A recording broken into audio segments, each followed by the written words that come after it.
to begin, my guys. I'm certainly not in this Hades rage-like kind of mood. Oh yeah, by the way, this is, yes, a new t-shirt. It's the Chase Elliott throwback to Jimmy Johnson's 2009 paint scheme. In case you guys wanted to know what this Chase Elliott tee was all about. It sucks that he didn't win that race, but hey, Truex and Chase Elliott were really battling it out harder than we could have predicted, and the adrenaline rush just got the better of them, and of course, screw them both out and win. But anyways, on to Talladega. Well, I thought for sure that Jimmy Johnson would have a chance at the Dale Earnhardt Sr. last victory kind of mirror or parallel, but a certain dipshit in the 14 that was also a Jeff Gordon destroyer back in the day in the early 2010s.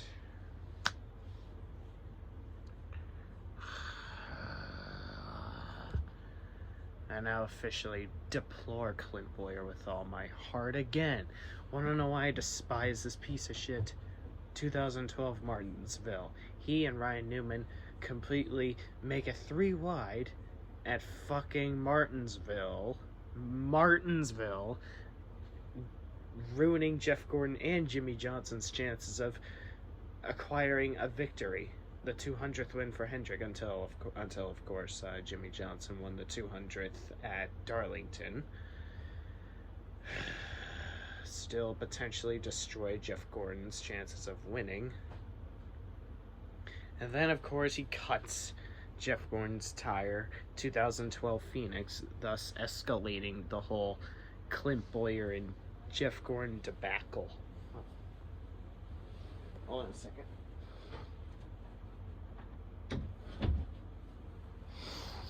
Then Clint Bowyer got what was coming to him, and that was payback into the outside wall. A lot of people, ooh, Clint Bowyer was running for a championship. It's not like he rightfully would have deserved the championship anyways. So, Jimmy Johnson and Brad Keselowski were the better drivers to root for. Were the better drivers to say that rightfully deserved the championship. So it's not like it mattered that Jeff Gordon screwed Clint Bowyer out of a championship in the first place. And then, of course, we all know the absurd fiasco at 2013 Richmond. Like, you really had to spin yourself out because your teammate, at the time teammate Martin Truex Jr. couldn't get into the chase on the green flag runs. You suck that bad. Do you really suck that bad that you had to spin yourself out to screw Jeff Gordon out of a victory? Did you really suck that fucking bad that you couldn't get your teammate into the playoffs during the long green flag run? You had to turn it into a fucking caution just so Ty Norris could tell Brian Vickers and you to pit just to get Truex into the fucking playoffs? Really? Thank goodness NASCAR served justice to you guys. Justice was fucking served when Ryan Newman was put into the playoffs. Martin Truex was put out, even though Martin Truex Jr. was an innocent bystander. He really didn't do anything to manipulate this race. Ty Norris and Clint Bowyer were the ones at fault there. And then, of course, Clint Bowyer kept constantly wrecking at inopportune times when Jeff Gordon was leading plenty of races to potentially win races. But then, of course, Clint Bowyer always happened. 2014 Auto Club. And now, here in 2020, we got Exhibit A. Clint Bowyer constantly crowding Jimmy Johnson to the point where he spun him out. Clint Bowyer absurdly driving with his head up his ass at Daytona, shoving him out of the groove at Daytona, no less, and now completely dumps Jimmy Johnson and takes him out of a potential win to today's Talladega race. Good job, Clit Boyer. I'm gonna call you Clit Boyer now because you're an idiot.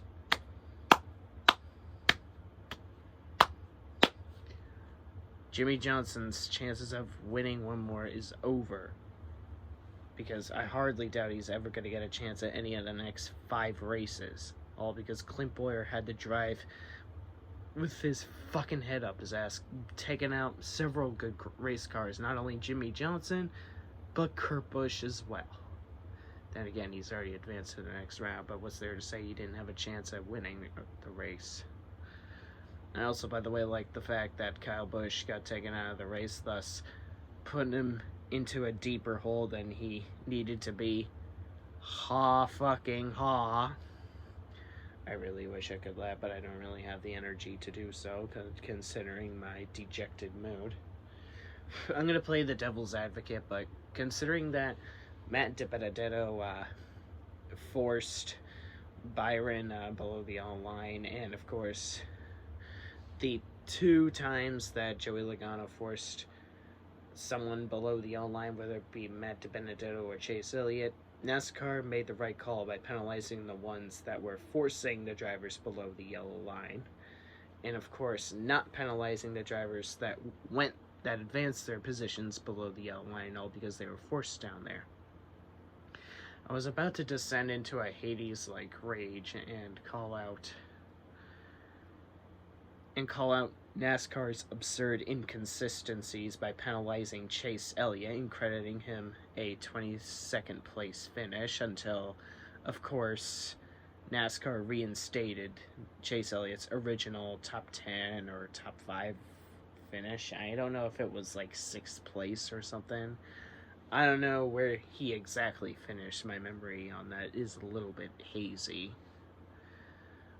But nevertheless, I'm glad NASCAR for once realized their mistake. However,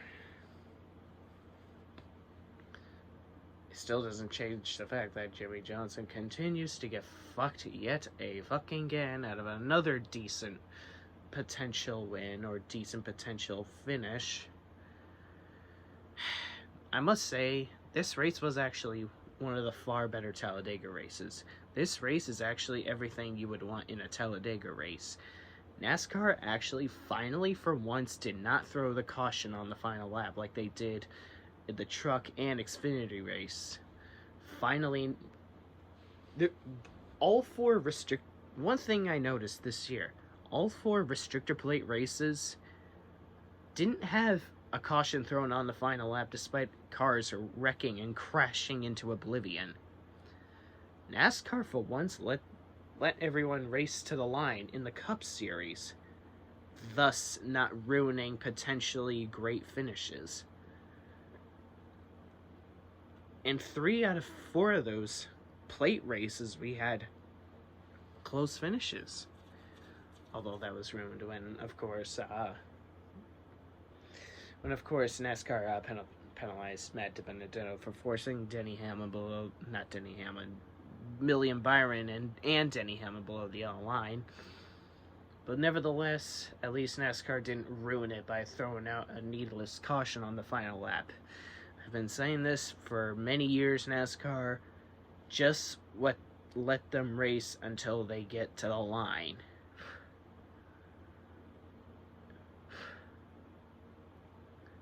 They're not going to get to the wrecked cars at the maximum speed.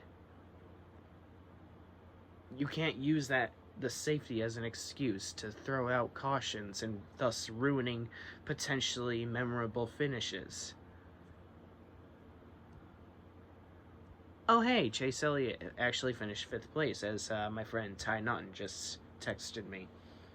So I know you guys probably want to see me into a Hades rage-like mood, but I've kind of descended in one of those insane exasperations where I'm just like, yeah, this is complete bullshit, but it's not like any of this is an absurd surprise to me anymore, because when is this not constantly being shoved down my throat? I mean, NASCAR made the right calls with their penalties, but nevertheless, unfortunately, one thing that they can't control over is Jimmy Johnson's constant slip. Albeit, that isn't to say that NASCAR is responsible for their fickle penalty ass slapping on Jimmy Johnson. 58 lead changes. How impressive is that? Like, seriously, that is indeed one of the far better Talladega races, and honestly, that is like a Talladega race treat that NASCAR fans should feel blessed with, because this is the kind of Talladega racing that we all dream about, is 58 lead changes. How crazy is that? 58 fucking lead changes. Now, objectively speaking, I'm gonna have to give this race like an enormous 9.8 out of 10. If NASCAR upheld their inconsistent penalties towards Chase Elliott, I'm not just saying this because I'm a huge Chase Elliott fan, but considering that NASCAR finally did something decent for once and reinstated Chase Elliott's 5th place finish, I can finally say give this NASCAR race a safe rating by giving it a 9.8 out of 10. This was actually a great race for once. A race that I can actually really enjoy on rewatch multiple times, but of course, as a big Chase Elliott fan, as a big Jimmy Johnson fan, it's just the same song and dance every single week. Yeah, you get the rest of the fucking story. It has not failed once. That entire race sums up Jimmy Johnson's performances out of the last 2 years since the playoffs of 2018.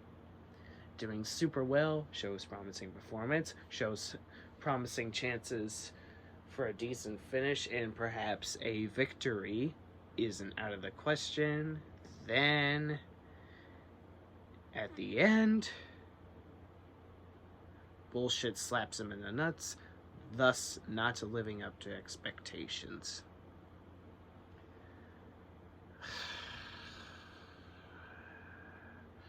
It's honestly disgusting how a legend like Jimmy Johnson, of all people, has to endure this bullshit. It's like, why do I even go in depth of why Jimmy Johnson shouldn't have to endure this bullshit anymore? Because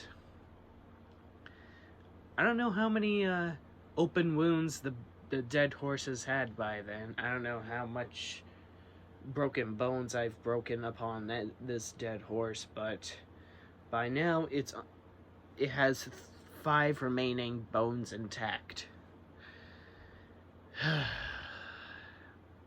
Because I don't know how much more damage I'm gonna keep on inflicting on this dead horse until I perhaps put it in either a meat grinder or a fucking wood chipper, because not once do I ever get a break from this. Do Jimmy fans ever get a break from any of this bullshit? But at least NASCAR didn't have inconsistencies pulled out of their ass.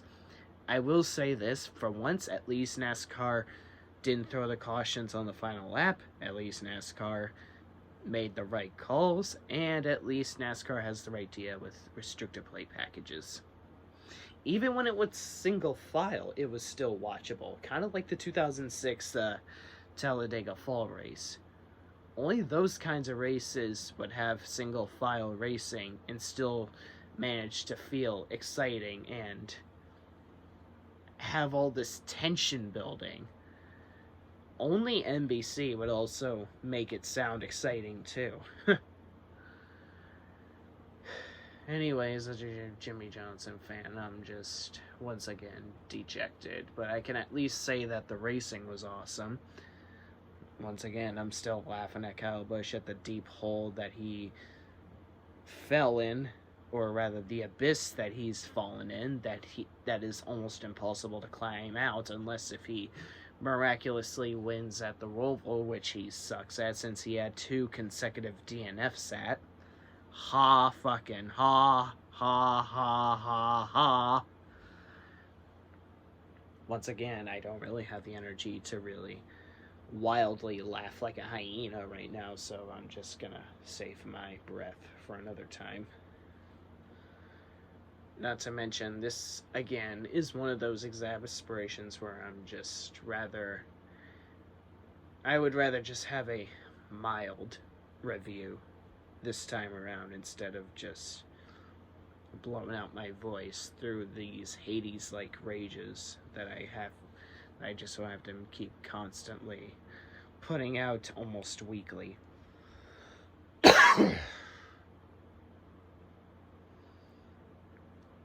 So, Jimmy, a loss is still frozen. Just 1 win underneath Bobby Allison and Darrell Waltrip.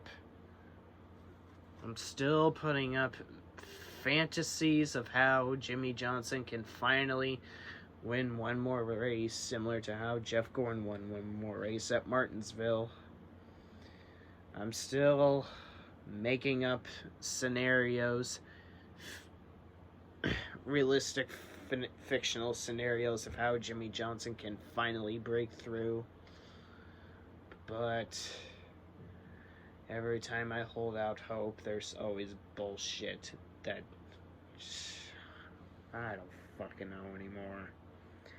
Clint Boyer continues to be a mediocre piece of shit, proving nothing since 2006, destroying the Hendrick Motorsports legends since 2012.